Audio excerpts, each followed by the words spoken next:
Welcome to Cozy Coven Chats with Jenny C. Bell, where we explore the journey of the witch.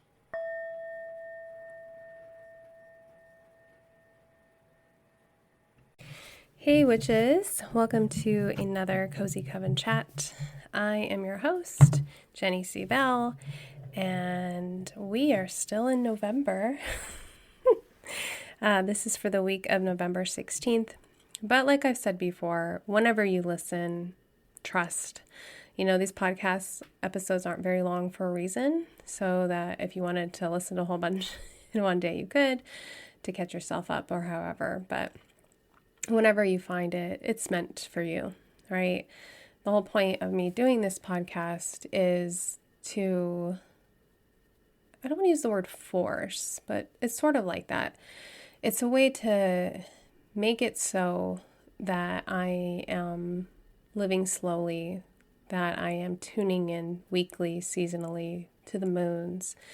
Because if I have to talk about it every week with you, I also have to do it, right? Like I don't just talk. I want to talk the talk. I want to walk the walk.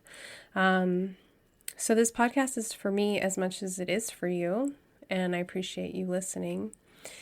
This week, we have a lot of good stuff going on. We have lunar Samhain. So let me explain what that means. So lunar Samhain is on 11/19 or November 19th. Some people will say November 20th. It is a new moon. Now, what's interesting is this is like one way to do the Sabbats. So the Witch's Wheel of the Year, we have the quarter days and the cross quarter days. The quarter days are sort of fixed because they are the equinoxes and the solstices, and you just have to you don't have to, but we observe them on those days, and then those seasons begin around those days because that's when the sun is doing its thing. Those are very solar holidays. Now the cross quarter days are up for negotiation, up for interpretation. So some people will celebrate the cross-quarter days on the solar day. So for instance, Samhain on November 1st or 2nd, it's a fixed day. Others will wait till the new moon or the second new moon, kind of depends on the theory, around that season. So lunar Samhain is on November 20th. Now, I feel like it's totally up to you what you want to do. And the only reason why I know this information is because for years I've been using the WeMoons calendar. And you can go to their WeMoons website. It's like one word, WeMoons, WeMoons. Like instead of women's, it's WeMoons. They are the ones that always kind of calculate the lunar Sabbats for me, which I appreciate because I just wouldn't know them otherwise, right?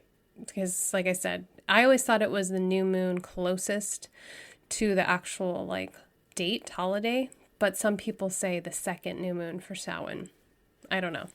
Regardless, everyone on the internet seems to agree that lunar Samhain is on November 20th. Now, this means that if you didn't celebrate Samhain yet, you have another chance.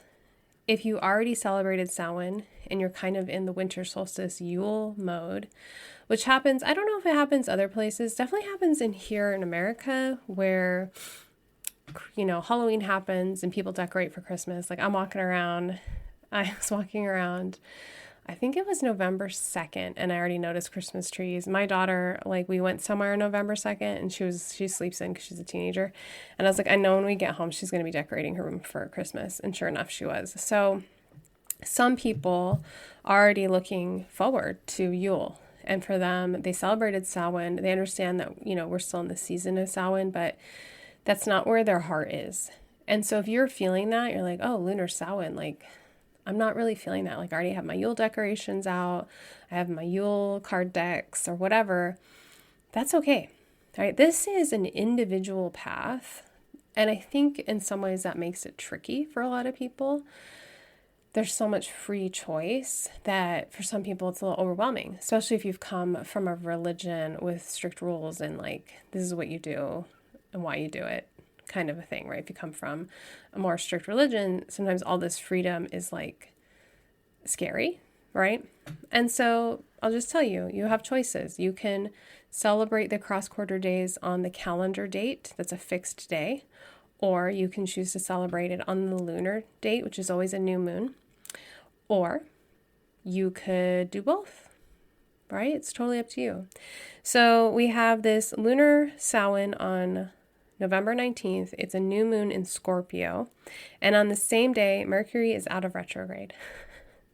So Mercury stays in its like shadow period for a couple days. So you still might feel some of it's messing around with you.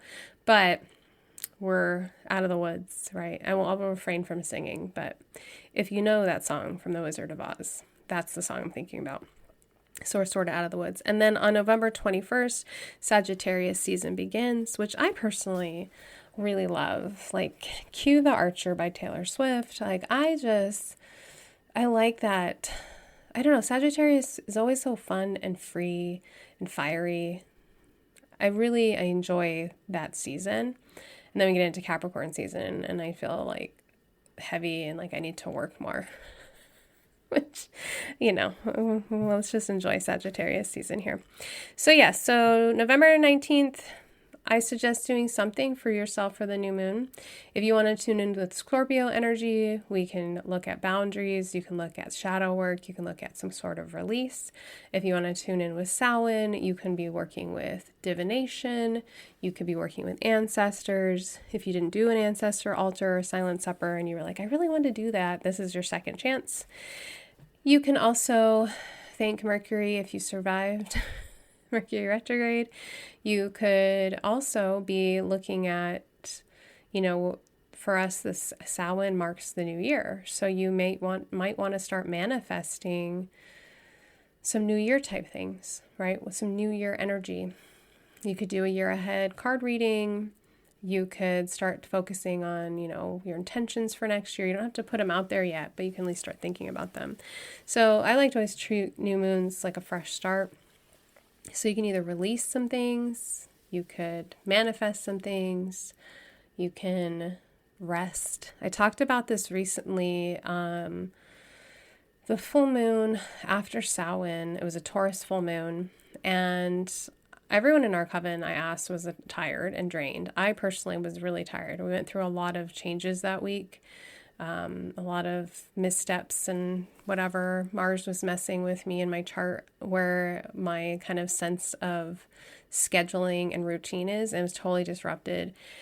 It was a super moon. I don't know. I just didn't feel up to my normal kind of moon magic. I was really tired. And so it's okay. It doesn't have to be a grand show every time. It can be as small as lighting a candle, saying a quick prayer, and going to bed safely with the candle after. It's really like that. It's your practice. So I'm going to talk about later in the episode some free kind of resources for when you need guidance, like you need like a ritual or something, but because you don't want to think for yourself. That's okay, right? Sometimes we just want an idea or we want to follow along with someone and we just don't want to have to come up with something. But we still want to be in the spirit of the moon or the season. Let's look at our card.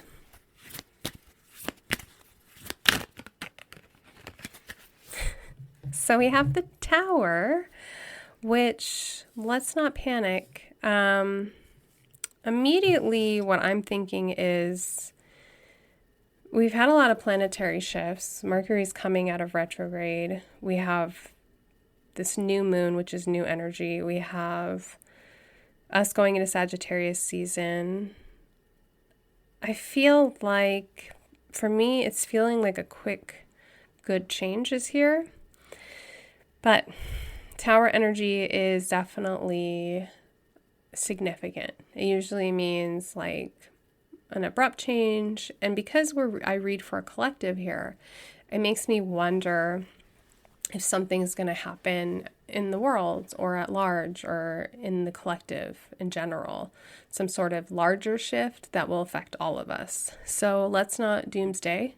Let's not put on our tinfoil hats just yet, but let's be prepared for maybe something and you're like, oh, wow, this is the tower moment, right? That's how it happens. Like you pull this card and some abrupt change will happen, or something shocking to you, and you'll be like, this is it. This is the tower moment. It's not always personal, right? So if we think about something like, if you're a kid from the 90s, your mom was probably like all obsessed about the Princess Diana death, right? Like all of our moms had the funeral and they were all crying. Like it was such a huge, it hit all of our moms. It's like this collective thing. For some reason that hit so many women in their age group, it really just felt significant to them. That would be a collective tower moment where it was like this unpredictable kind of freak thing, a change, and it seemed to affect people individually, even though they didn't know her personally, right? And I'm American, but they were still like, so many people I talk to will talk about Princess Diana, like our moms just being so sad about that. It was such a huge loss for, I think, women. Moms saw themselves in her, wanted to be a princess. There was a lot going on. So don't think this is I don't think this is a personal tower moment. It's a collective tower moment. And for transparency, I record these ahead of time. And so next week's podcast, I won't know what the tower moment was. So I won't be talking about what it was. But if it happens and you're like, oh, this is it, please comment. Comment here, wherever you're listening, on my YouTube or our Coven, or give me an Instagram or TikTok comment. I'm curious. We'll see what happens. I'm not scared. I don't feel, when I pulled the card, I didn't feel fear. I felt like, oh, okay. It's been a lot of abrupt changes since even I would say pre-2020, but that definitely 2020 was like that collective tower moment too. I'm not saying that's going to happen again. But yeah, it's just some sort of conscious shift. I think a lot of people feel it too. Talk to several people who are feeling like this, something's going to shift. Okay. Wow. So we have lunar Samhain. We have this tower moment, Mercury coming out of retrograde. Definitely feels like some kind of change is ahead. And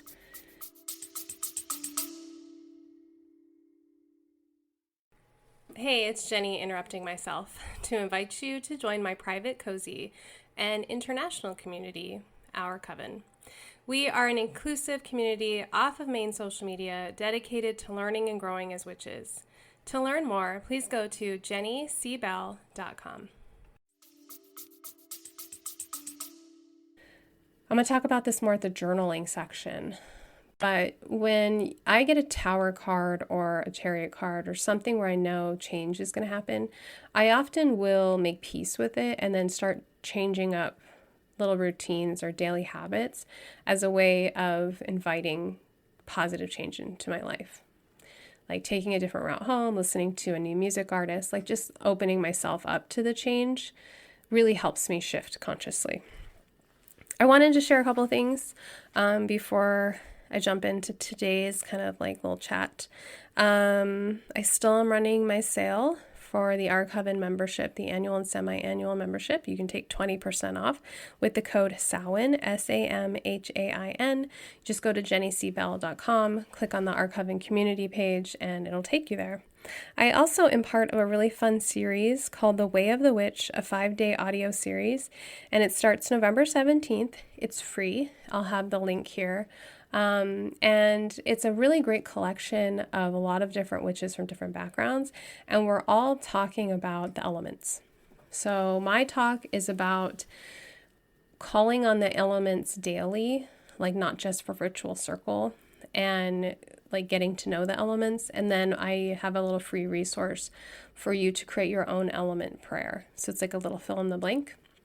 But there's all kinds of chats on working with the elements. And what I really like about this series is, one, it's free, but two, I like that it's just candid. It's people through audio just sharing like their actual practice. It's not like, no one's out here pretending that they don't, pretending to do something they don't do. This is all people talking from personal experience with lots of experience on what they actually do, how they actually practice.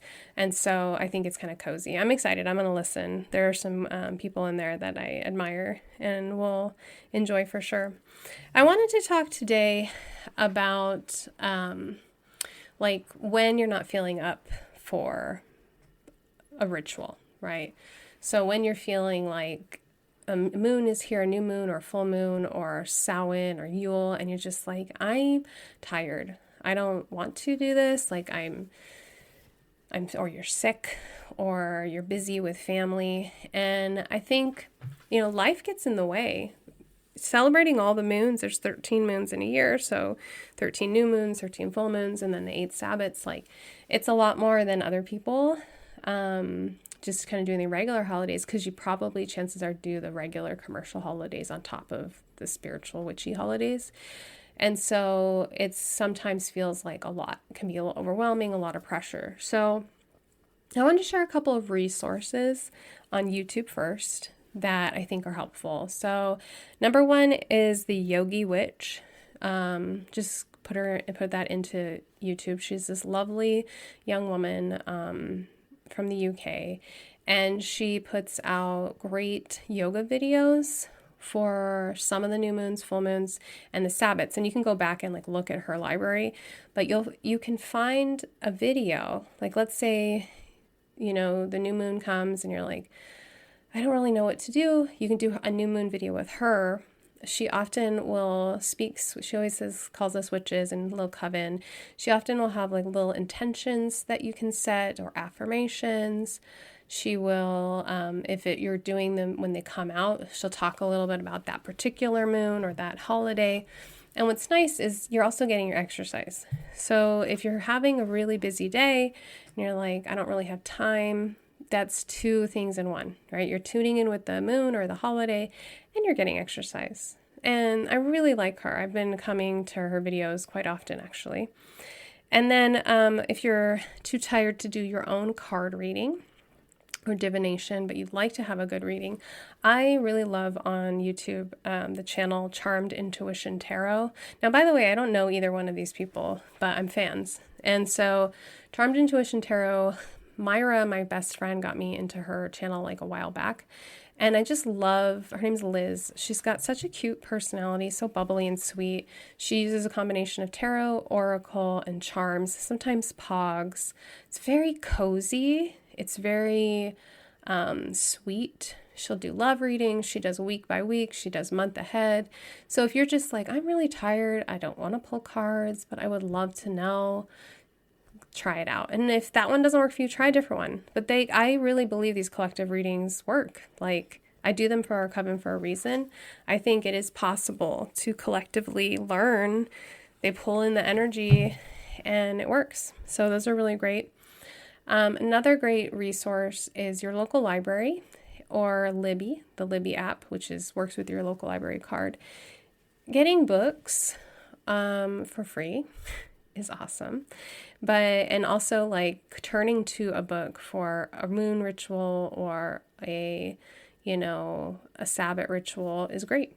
Like, it doesn't have to be complicated and you don't have to think of things on your own. So turning to a book that you got at the library and being like, let me just see what they have for this moon and be like, oh yeah, I'll try that. Like, it's just kind of fun sometimes. I think Pinterest has a lot of good free stuff. I have a Pinterest.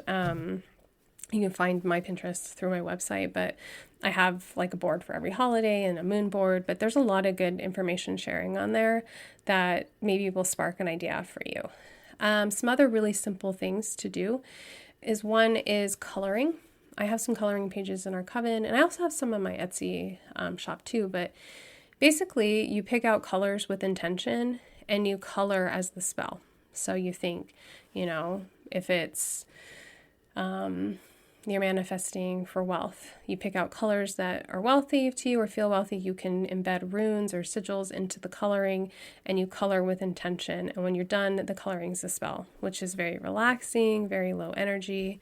Another low energy option is a meditation. So many free meditations on both Insight Timer and YouTube that you can find like a sound bath for a moon, or you can find like actual like new moon guidance meditations. And like if you fall asleep, who cares? Like it's fine. Like that's what you needed, right? Another option is dream magic, right? Like getting to bed, having some crystals, maybe putting some like lavender spray on your pillow, maybe prior to drinking some tea, and then setting an intention and asking for the message to come in the dreams, or for the spells to happen in the dreams. Insight timer, like I talked about, there's a lot of free meditations on there, but something I did a whole Sabbath series, and all of the Sabbath meditations, I tried to basically do spells within the meditation. So there's times where I have people light candles in the spell, but it's all in the meditation. And so it's very low physical energy, right? So it's things you can envision. And I would say it's just as powerful as physically lighting a candle on your altar, as visualizing lighting a candle in your mind's eye, right? In your heart of your altar. So those are options. Making a soup, like again, where we can do these twofer type things, right? With the yoga, it's like we're getting physical exercise with doing also spiritual thing. Same with making a soup. It's soup season, so putting in things like bay leaves or basil or other herbs that have intentions that you want to associate with them, stirring the soup clockwise, putting intentions into it, and just creating magic. So you're feeding yourself and you're also doing a spell. And what's nice is I make most of my soups in my crock pot. And so that's early in the morning when I have more energy. And I love that, because I will say I'm so grateful for Past Jenny, because I have a soup going right now. So Past Jenny's got me covered. I don't have to worry about what's for dinner. It's already done. It sits all day and cooks, and it's like all this intention bubbling in there, right? It's our cauldrons, our modern cauldrons. And then another free thing to do is to forage for altar decorations, right? So you can get outside in your yard, in your neighborhood, at a local park, if you're allowed. Not everyone's allowed to forage at local parks. Collecting a few leaves and acorns, like nothing crazy, and just kind of being like with intention, letting things find you and bringing them back to your altar, sprucing it up. And that's enough. The thing is it's always enough. Like whatever you decide to do, it doesn't have to be these big, complicated things. You don't have to tune into the astrology of the moon if you don't want to, or the Sabbath season. You can just treat it as just like fresh start, like simple. I'm just going to light a candle for a fresh start. New moons are a really good time, like I've said before, to cleanse too. So it's like a simple incense or smoke cleanse. It doesn't have to be hard, right? We're here to like make this a lifelong practice. If we make things hard, we won't make it a lifelong practice, right? It's something I used to be a personal trainer at a gym. If you make things too complicated for someone to be healthy and exercise, they won't come back, right? It's got to be something easy for them to follow, and you add on as it goes, right? And that's how it is. There's so many options with witchcraft. With witchcraft, it can feel overwhelming, but it doesn't have to be. It can be simple. It can be pared down. So I'm going to leave you with some journal questions. So we have the Tower. And so I'm going to ask you, what change are you seeking? What change would bring you joy? Are you afraid of any changes? And for our new moon in Scorpio, I'm going to ask you, what shadows are rising? And are there any boundaries you need to put into place? And for Sagittarius season, I'm going to ask you, how can you invite more fun into your life? I feel like I'm constantly asking myself that. I hope you have a lovely week. I hope the Tower is kind to all of us, and I hope the change is for the better. Blessed be. As always, thank you for listening. Please subscribe and share with a friend. If you haven't already done so, be on the lookout for my book, Spirit Crystals. Discover your crystal guide for healing and empowerment. Available wherever you buy books.